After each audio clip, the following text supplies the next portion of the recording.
Twins Louis की ओर गए और एक साथ बोलना शुरू कर दिया, जिससे वो परेशान हो गया। उसने उनसे एक एक करके बात करने को कहा। बड़ी बहन केनी ने बताया कि उनके पिता सिल्वर फ्लावर कैसल चले गए हैं और उन्हें अपने आप पर छोड़ दिया है।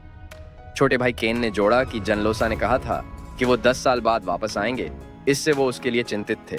केनी ने बताया कि वे लुइस का अकेलापन दूर करने आए हैं, लेकिन यह बात उसे खलने लगी और उसने शायद थोड़े रूखे अंदाज में उन्हें जाने को कहा। केन ने उसकी इस रवैये पर सवाल उठाया और केनी ने इशारा किया कि लुइस ने कोई सीमा का उल्लंघन किया है। लुइस उन ट्विन ड्रैगन के बारे में सोचने लगा जो एक पड़ोसी पहाड़ी पर रहते हैं। वे 1000 साल के अंतराल से पैदा हुए थे। उसके पिता ने लुइस को उनसे मिलवाया था ताकि वह अपनी धीमी बढ़त से निराश न हो। शुरुआत में उनकी बच्चों जैसी दिखने वाली शरारतें प्यारी लगी थीं, लेकिन जल्द ही उनकी यह हरकतें परेशान करने लगी। उसके अकेलेपन में उनकी आवाज से परेशान होकर उसने सोचा कि शायद उनसे मिलवाना गलती थी, लेकिन ट्विंस ने भी अपना हट नहीं छोड़ा और कहा कि वे उसे साथ देने आए हैं। केन ने मजाक में एक तलवार निकाली और मनोरंजन के लिए उसे दी। तलवार देखकर लुइस ने जल्दी से उसे वो हथियार ले लिया और उसकी बनावट तथा अनोखे बिजली के क्रिस्टल को देखने लगा। पूछने पर ट्विंस को नहीं पता था कि यह कहां से आई है। केन ने कहा कि उसने ये अपने पिता के स्टोरेज रूम से ली है।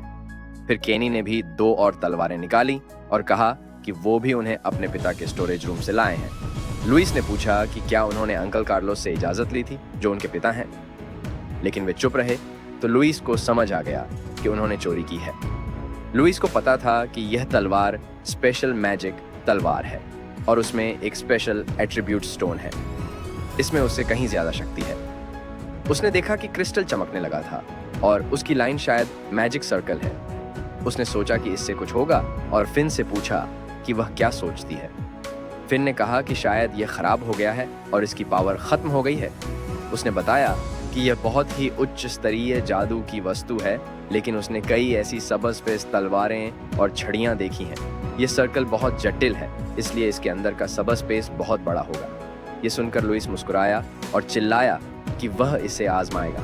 उसने सोचा कि जब यह तलवार ड्रैगन के खजाने से आई है तो कार्लोस ने इसके सबस्पेस में कुछ बहुत बड़ी चीज छिपा रखी होगी। उसने सोचा कि वह उसे अपने लिए ले लेगा। कुछ घंटे बाद वो तलवार को ठीक करने में व्यस्त था, जबकि ट्विंस उसके सामने लेटे हुए थे। केनी ने कहा कि वो बोर हो रही है और केन ने पूछा कि यह कब खत्म होगा। अचानक लुइस चिल्लाया तो ट्विंस ने उत्साहित होकर उसकी ओर देखा।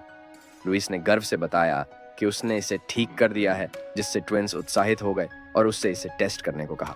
लुइस ने उन्हें रुकने को कहा क्योंकि वो पहले एलिमेंटल पावर उसे शुरू करने देगा। उसने अपनी पावर से इसे शुरू किया, लेकिन उसे लगा कि यह उससे कुछ ज्यादा ही एनर्जी मांग रहा है।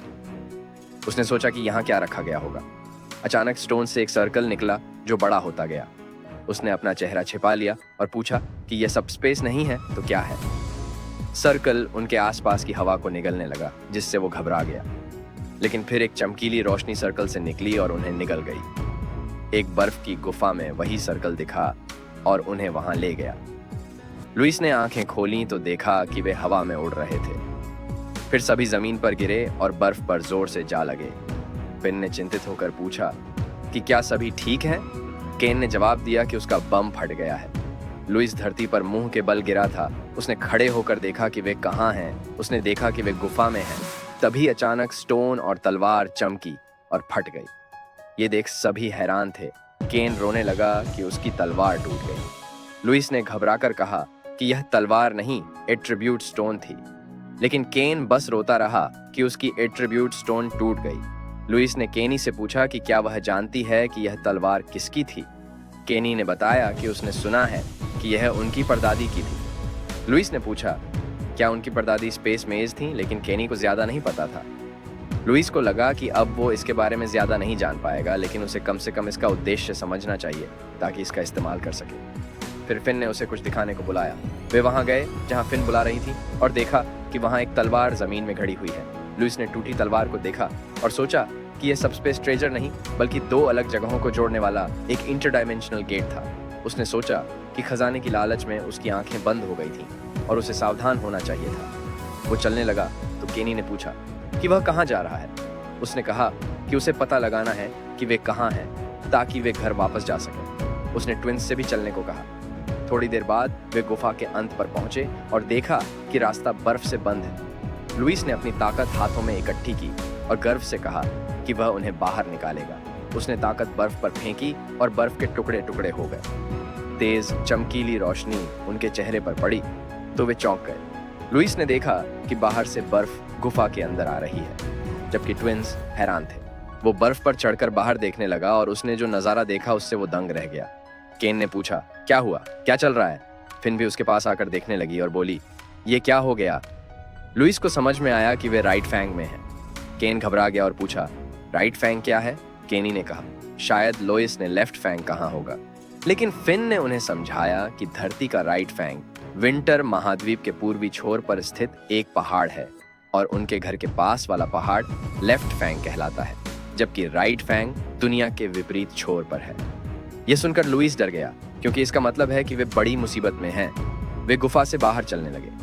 हमें बताया जाता है इस दुनिया का नाम एवन है और यहाँ 4 महाद्वीप हैं। हर महाद्वीप का अपना अपना अलग मौसम है। स्प्रिंग महाद्वीप साल भर मौसम मुलायम रहता है।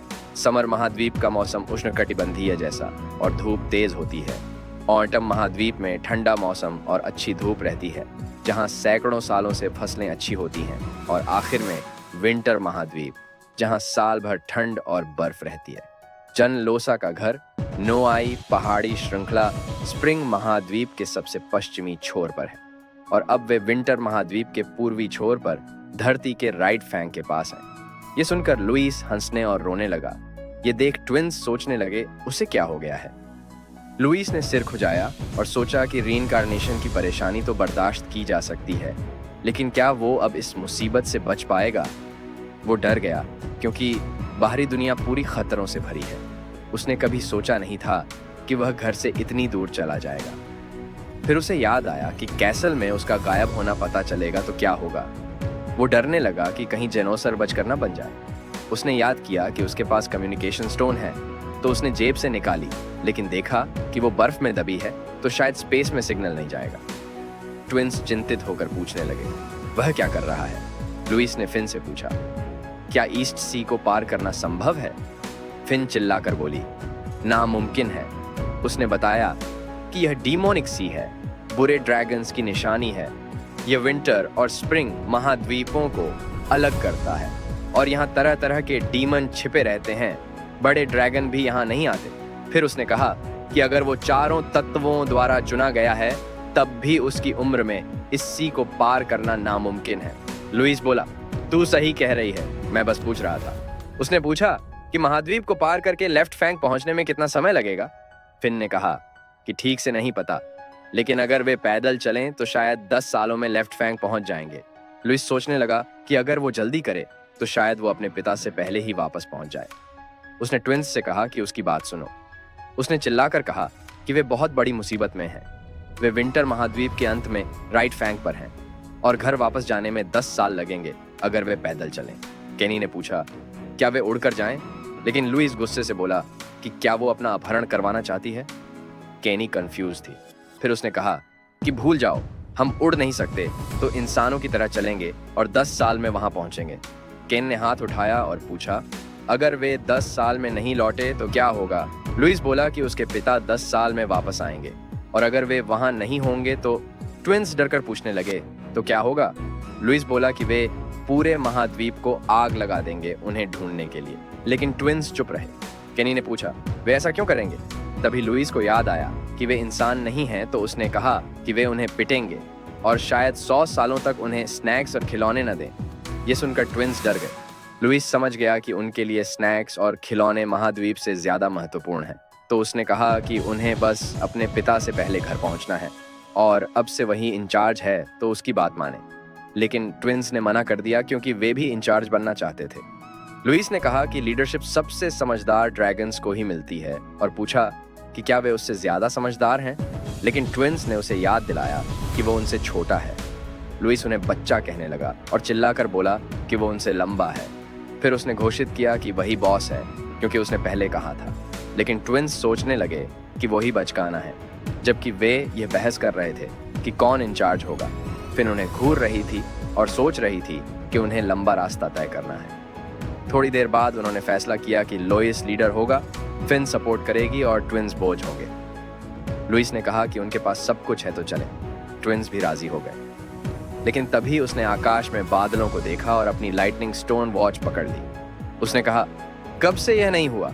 ट्विंस उत्साहित होकर उससे लिपट गए और पूछने लगे कि क्या उस पर अभी बिजली गिरेगी।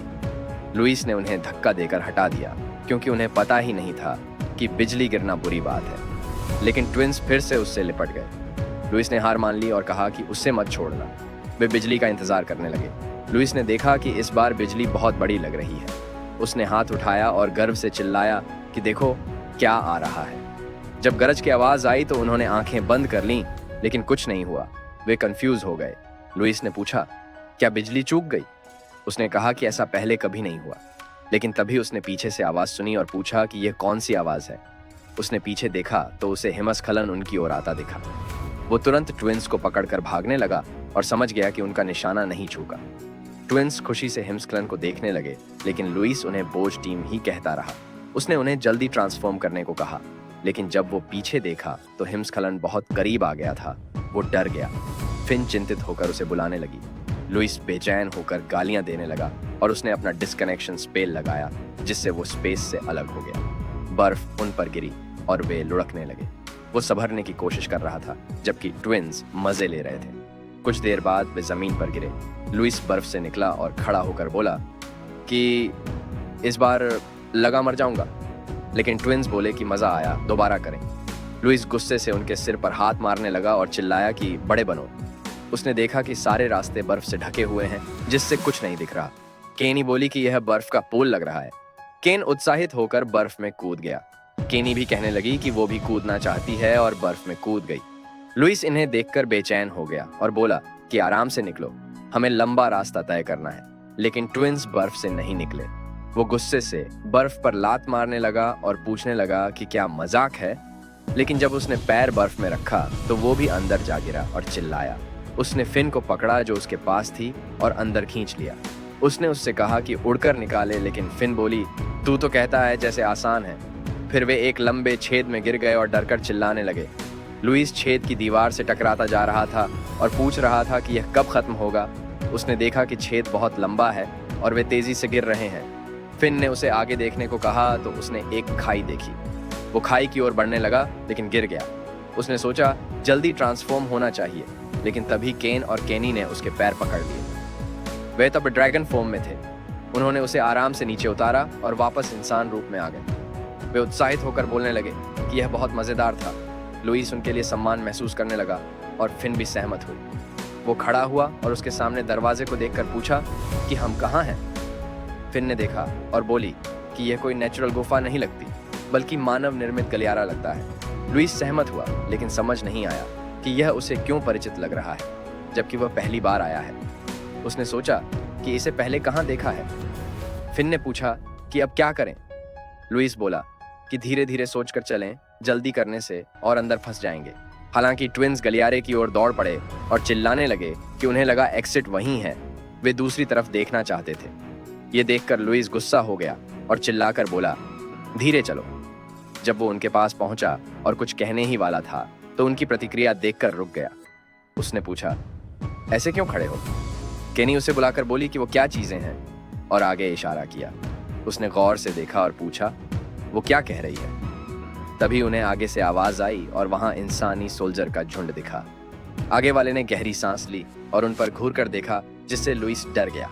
वे पीछे हटने लगे, जबकि वो लोग उनकी ओर बढ़ने लगे।